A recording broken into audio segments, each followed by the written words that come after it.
everyone, it's Shane Kanto, your Wasteland Reviewer, and welcome to the Wasteland Retrospective here on the SPDM Crew Podcasting Network.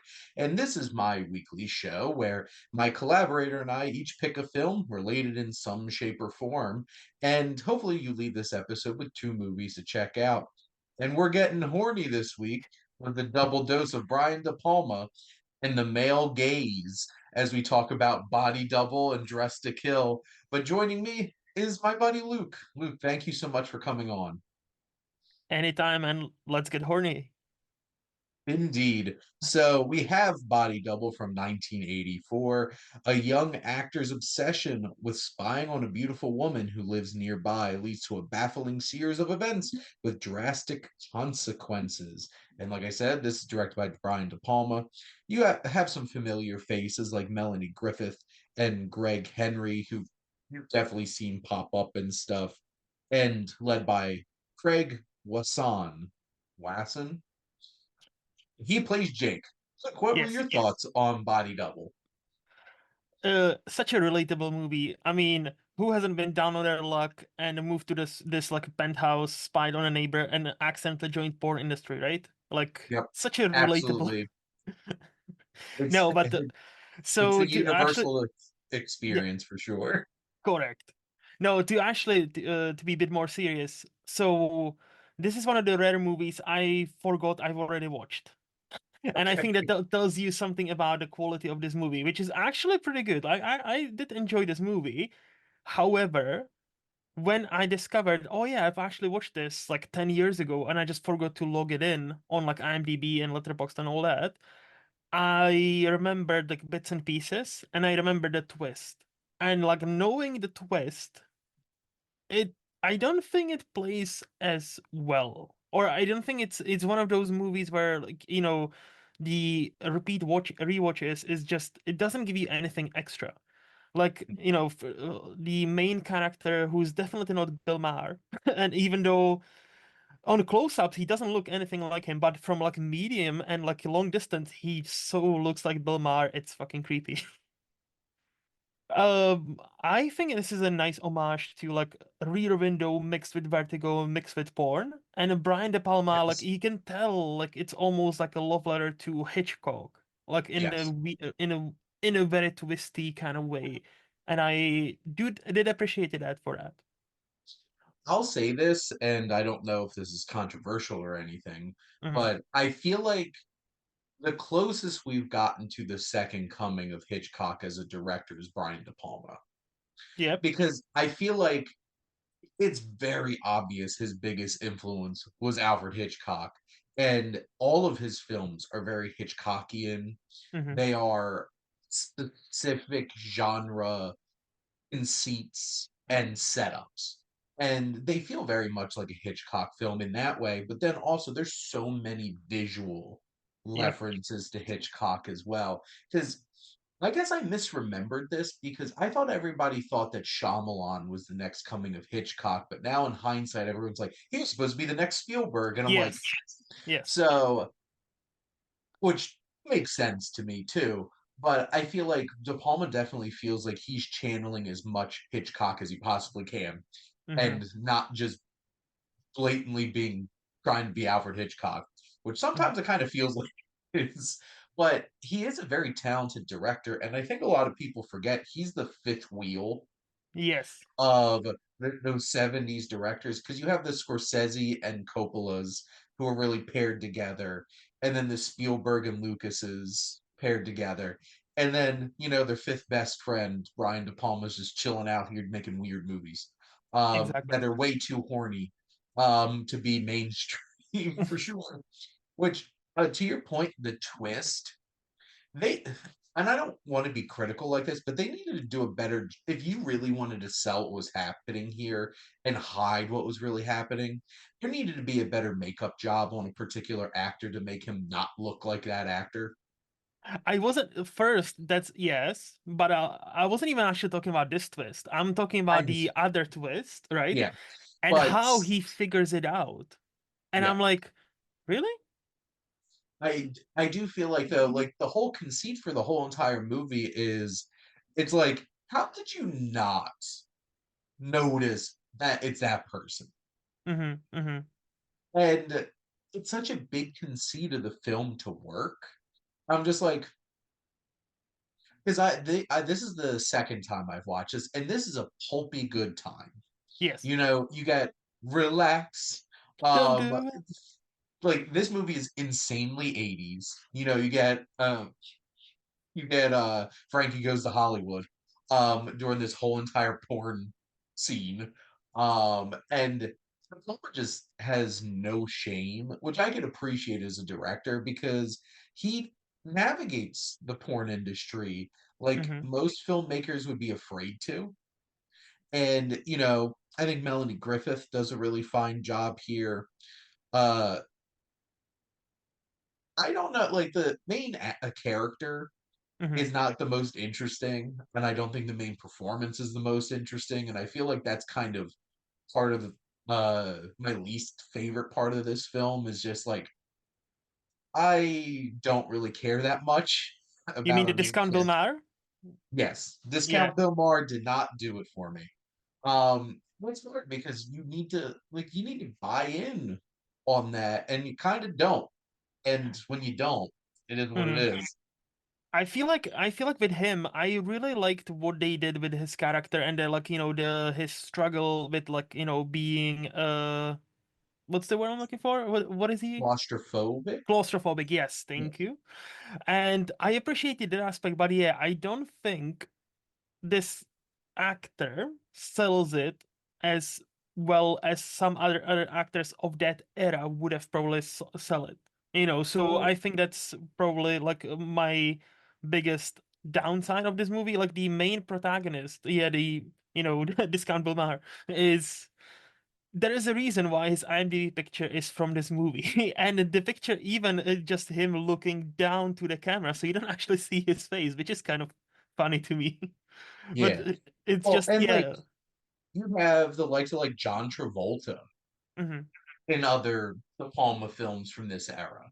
So like that's a hard sell. And if if you really need to sell your main character as somebody we care about, because like at the end of the day, is the cop really wrong about him? No.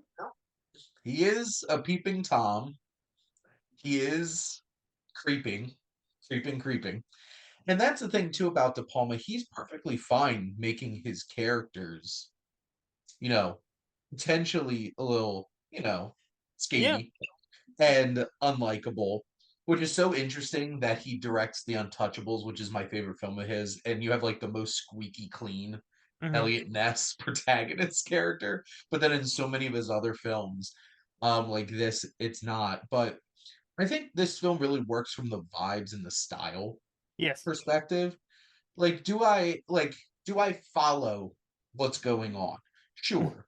Do I really buy in and care and think it's as clever as I think De Palma thinks it is? Probably not. Like No. it's pulpy and fun, and that's the vibe that Body Double's really going for. And Hmm. there's dynamic camera work, there's interesting shots, there's things that draw you in. And Yeah. like that whole entire sequence, like walking down onto the beach and how the camera's moving. You have this like triangle dynamic of you have woman being stalked, stalker being stalked, who's also stalking the woman. Yes. But Yes. like he's good stalking and question mark. And you have that kind of dynamic and how the camera works Hmm. in that scene is really interesting. So at least he does enough from a technical standpoint to keep you engaged. That's what I was gonna bring up as my, I guess, like last point about this movie would be, for me at least, Mhm. it's still Brian De Palma, and it's still arguably at his peak? Question mark. Like so, to me, like there are so many great shots, like the famous like eye shot, like where you see just the eyes, right? Where you Mhm. see like yeah, like the beach one where the shot is from such a distance, you see everything, and it almost seems like you're kind of a god, and you see the ants just like running around, like as they are being Mhm. followed.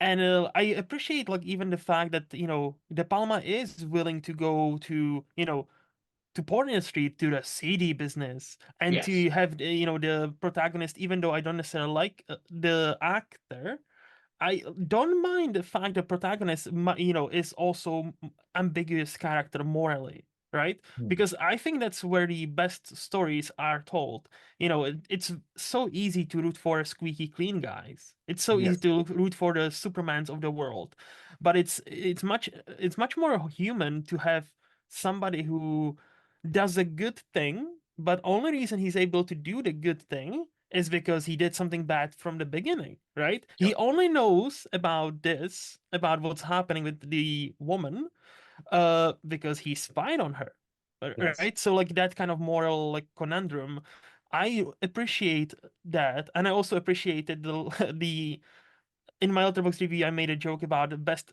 closing credits ever, and I really appreciated the fact that well there the movie is called Body Double, and as the credits roll, you see him getting his vampire roll back. You see the actress actually not seeing any of her breasts because that's the body double aspect, and then you see the body double stand in, and it focuses mainly on her breasts. And I'm like, this is such a sneaky, cheeky kind of comment on the entire movie, on the entire concept of body double, and how apparently the director, by the way, or the guy who plays the director, based on that performance on Brian de Palma. So I thought it was funny. It's the thing too, because you can tell Brian De Palma's having fun with what he's doing. Yes. And you can tell he is a student of the game, Mm-hmm. if you say. Because him and Scorsese, Coppola, Spielberg, Lucas are all film students. That's Yes. the whole entire idea of what those 70s directors grew up watching film. And it was one of like the first, like we today have tons of filmmakers who grew up watching films, and now Mm-hmm. so many of them grew up watching the 80s films, and that's why we Yeah. have like this 80s nostalgia. De Palma, like he's the kind of guy that'll throw a Battleship Potemkin Mm-hmm. reference into the Untouchables. That's the kind of film nerd this man is. Mm-hmm. And if you haven't watched um, Noah Baumbach's documentary De Palma Mm. about Brian De Palma, it's an interesting biographical documentary where De Palma takes you through his career and his films and his experiences. Very interesting. Okay. Also, good Paisan too. See, 3 out of 5 of them good Paisans. So Nice. I can appreciate that. But shifting gears then to Dress to Kill. Mm-hmm. So obviously also by Brian De Palma, written by Brian De Palma, starring Mrs. Brian De Palma, Yep. Nancy Allen. A mysterious blonde woman kills one of a psychiatrist's patients and then goes after the high class call girl who witnessed the murder. Yet again, sex workers. Let's push some buttons of normies and be like, Yes. hey, we acknowledge that sex work is a thing. This is starring, like I said, Nancy Allen, Angie Dickinson, Pete Gordon, who of John Carpenter's Christine fame, Mm-hmm. and Mike O'Kane, Michael Caine. which which is very unexpected in a Brian De Palma movie for some reason. I can believe he did Jaws 4 Mm-hmm. Revenge for Money, but I didn't really expect to see him pop up in a Brian De Palma film. True. But Luke, what were your general thoughts on Dress to Kill? I low key love this one because I there was something about it where like how do I put this? It's so intriguing to me. And the more I thought about this movie, and the more I thought about the twist, the more I thought about what it's trying to say, because it's so easy. And if you go to Letterboxd for somebody for one of the places to read the reviews or comments, one of the top things people often say this movie didn't age well, and I'm like, did it? Really? Because like yeah, you can read it on a superficial level, of where a twist seems not to have aged at all, but I would argue differently. I think it's much more nuanced than that, and I that's what I like about this movie. So, but I would like to hear your thoughts, and especially like about the ending, because I want to pick somebody else's brain. Well, what's interesting is I transfix so much, and this is my first time watching Dress to Kill. I had never seen this Same, one same. before. Going back to the fact that Brian De Palma is a student of the game and loves Hitchcock, Mm-hmm. this movie is so psycho coded. It's not even funny. Like this is But it's very, reverse psycho. It's reverse. but it still draws so much from Psycho Yes, in yes. terms of the reveal. Mm-hmm. You even get the sitting in the room and getting this thing explained to you in the same exact way that we got it explained to us in Psycho. I feel like this movie has aged just as well as Psycho has. So, like, this is just a little bit more brash about it because it's Brian De Palma. That is Mm-hmm. one thing. Like, Brian De Palma is not going to be, sugarcoating anything.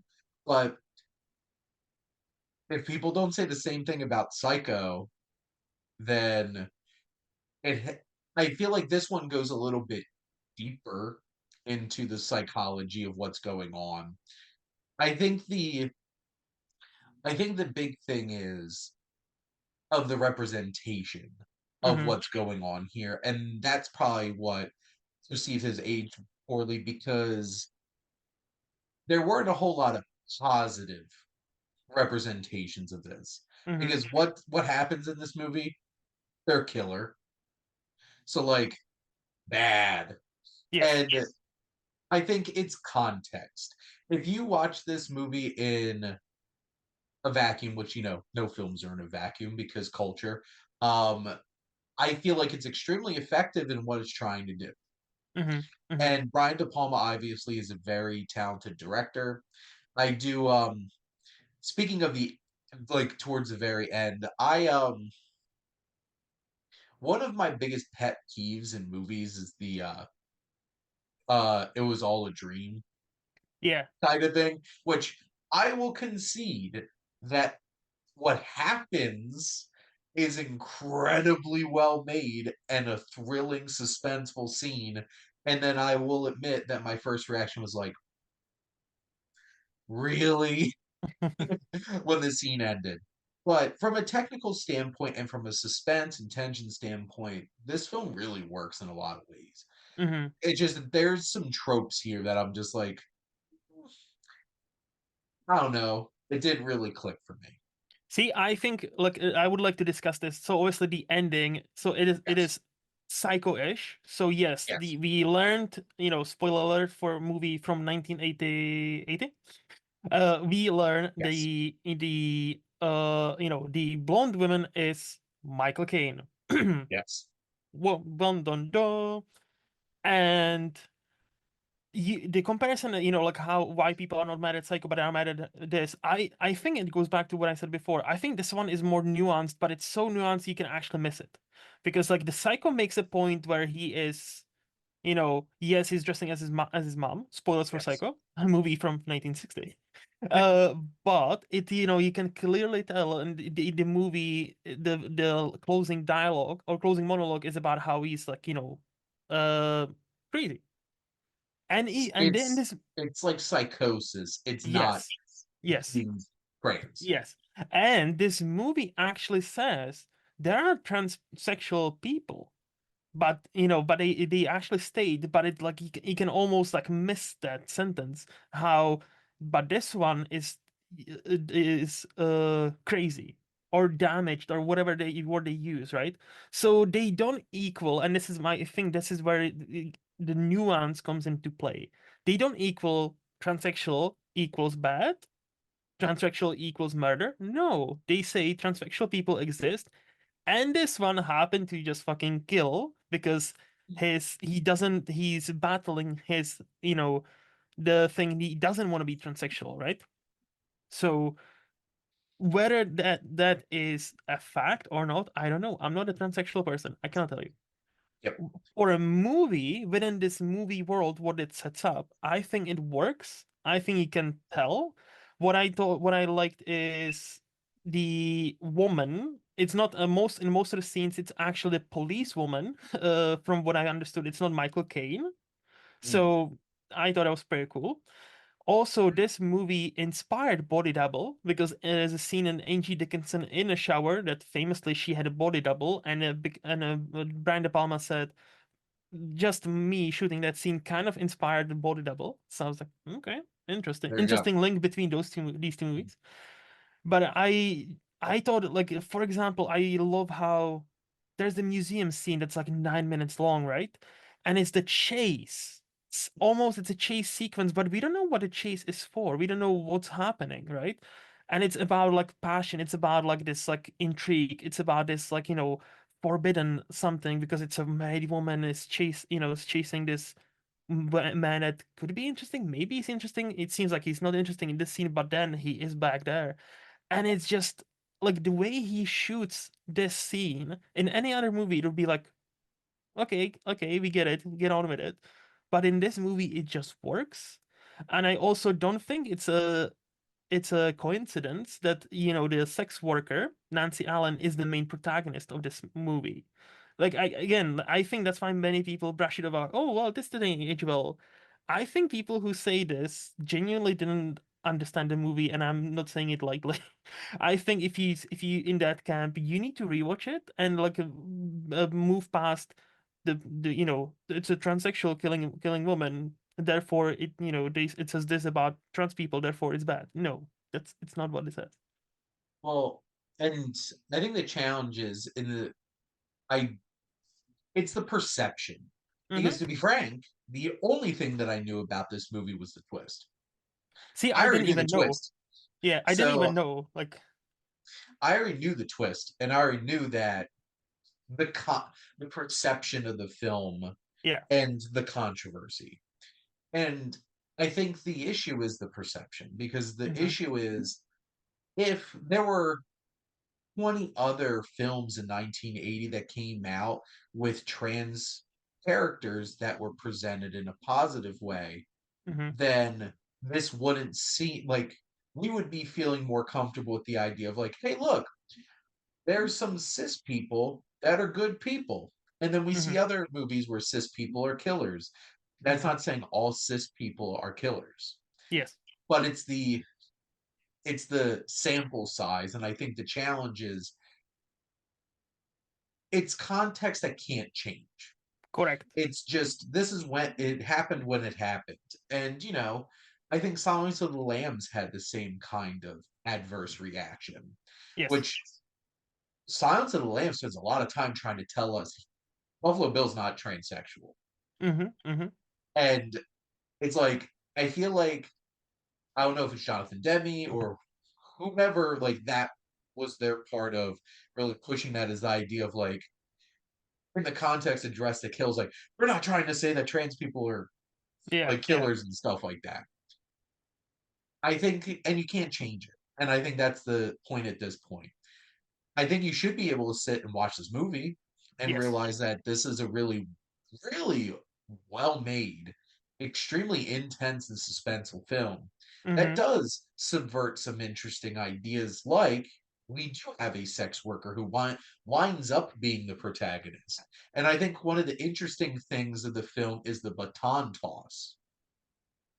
Because, like, we spend a lot of time with Angie Dickinson's character, Oh yeah. Yeah. Yeah. and you're like, is this who we're going to be following? And it's interesting how that shift happens, which also that scene Psycho is incredible with the first, but also it's also yeah, psycho-ish because yeah. Psycho starts with like, oh, this is our main protagonist. Oh, psych, she gets Well, killed like 30 I minutes in. said, Yes. this movie is very psycho. Hmm. Like I can see people complaining that this is just a rip off of Psycho, Hmm. which if yeah, it's like this movie came out 20 years later, and there's films that came out in 2004 that are probably very familiar to films that we watch today. And it's just unfortunate this is exactly what's going to happen when you have people who make films who loved films and grew up Yes, watching films is yes. you're going to see ripples. There's a lot of ripples to Psycho in this, including, yes, that exact conceit. And I think it really works in this film. Mm-hmm. And what's really interesting is the reference that you made of like the pure cinema of some of Mm-hmm. this film. Like this idea, which I know Scorsese really got from Alan Pressburger, of if you understand that film is a visual medium, Mm-hmm. you could do long treks of time in a film without dialogue, and you Yes. can say tell so much. And Mm-hmm. this film, I think I had a realization sitting and watching this. I'm like, what was the last time somebody said anything? Like Correct. that wasn't like ambient Yes. Yeah. talking from other people. And this film really does that well. And De Palma's able to build that tension, keep us engrossed, and we're watching it. And I think Nancy Allen and Angie Dickinson both did a really good job here. Mm-hmm. Mm-hmm. I'm still not convinced that Keith Gordon's like a super strong actor, but I think he did a fine job in this movie. I had the same feelings about Christine. I didn't like love his acting in that either. But Mm-hmm. he fit the role. You have like small character actors like Dennis Franz, who was Mm-hmm. also Also, yep. in Body Double.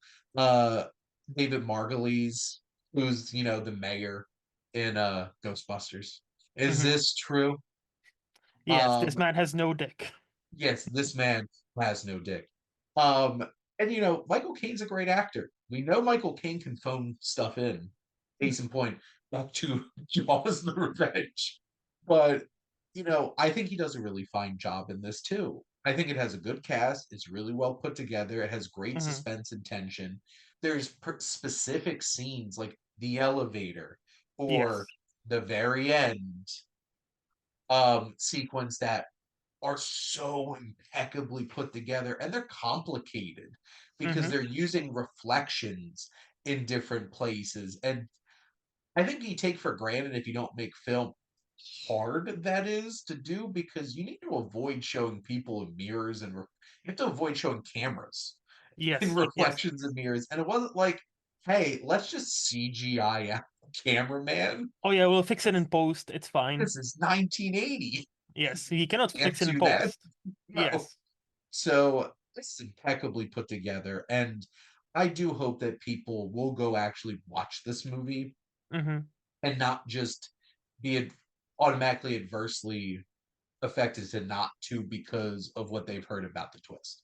Again, exactly. Like I would like to, on top of that, like for example, Yes. Nancy Allen, right? The lady of the night. Not only she's a main protagonist, or she becomes a main protagonist, she is smart. She's talk about investing. She's collecting art. Like she's lady of the night, but that's not her main trait. That's not her main Yeah. defining characteristics. And that's what I'm saying about this movie and how many smart people are talking about it like like this hasn't aged well, therefore it's an average movie. And I'm like, this is like much more nuanced thing where there's one thing you don't like, and that's why you're harping on that, but you miss the entire point of everything else that's going on. Mhm. You don't see the forest for the trees kind of thing. And I'm again like what he's saying, like the museum sequence, the dream sequence. I think the dream sequence was actually needed just to show you like how it's gonna take for a while for this character to get past the trauma she just experienced. Which, Like yes, I and understand what are you talking about? Like it's been all a dream. I also kind of don't like that most of the time, but in this one didn't bother me because I'm like, yeah, kind of makes sense that like she would not be okay the next day. Like, and she's probably not gonna be okay for some time after, yeah, just having to experience this shit. But yeah, no, this movie, like, it's been on my first watch.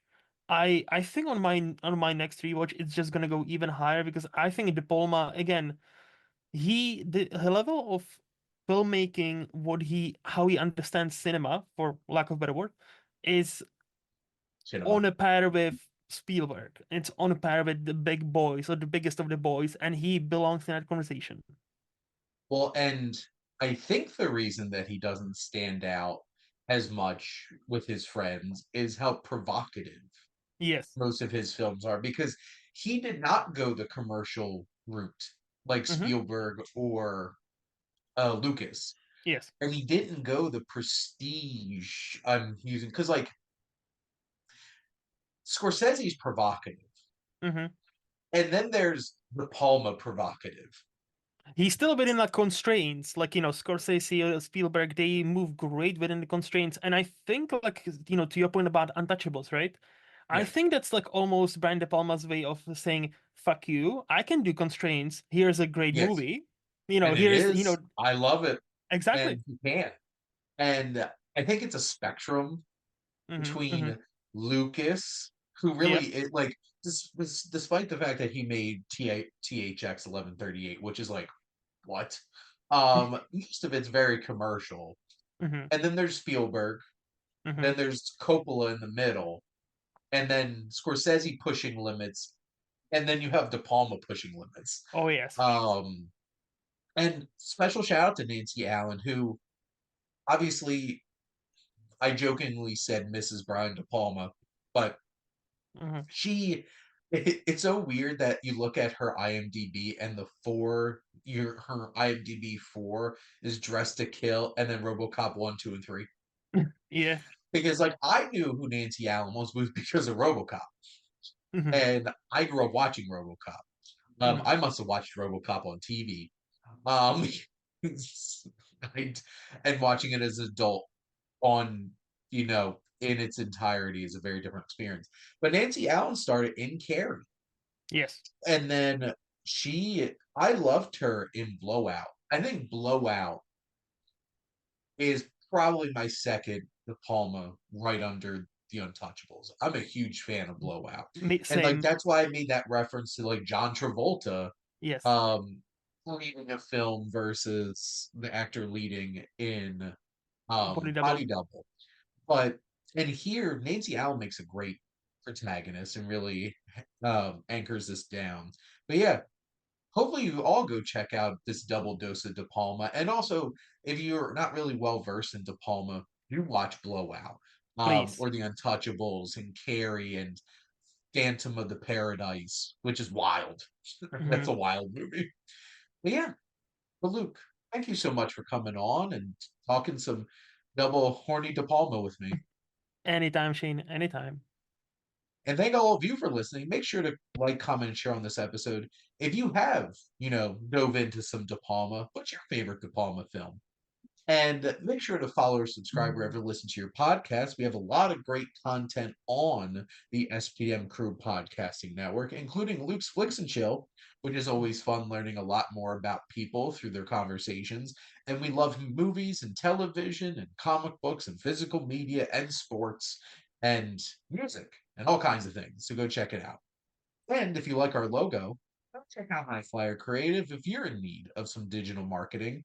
And most importantly, thank you as always for tuning in and supporting the Wasteland Retrospective here on the SPDM Crew Podcasting Network.